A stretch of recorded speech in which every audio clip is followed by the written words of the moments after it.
अगर आप चाहते हैं भोजपुरी हिट सॉन्ग सबसे पहले आप तक पहुंचे, तो लवली वीडियो चैनल को जरूर सब्सक्राइब करें और साथ में बेल आइकन को दबाना ना भूलें।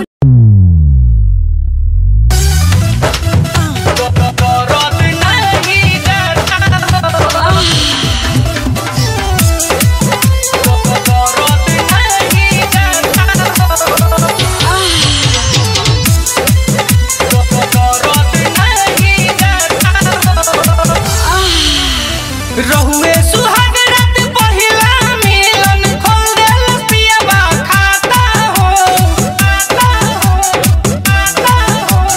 रहुए सुहाग रात पहिला मिलन खोल देल पियबा खाता हो कितनो था पता नी पीस के हरदी दर्द नहीं जाता हो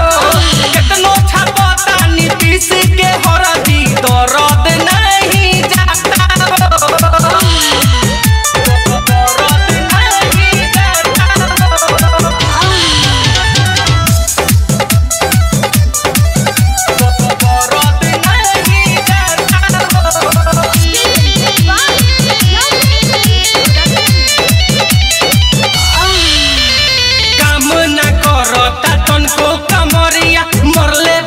सनुकी जे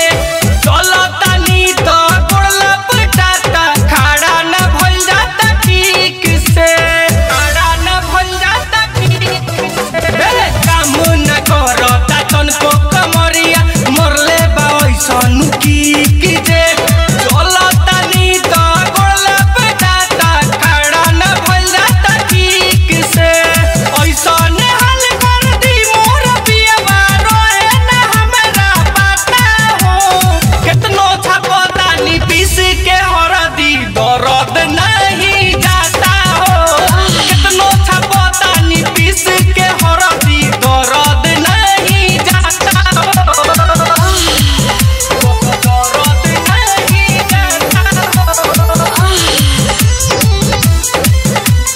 दर्द नहीं जाता हो जितने बहता पुरवा बयरिया दर्द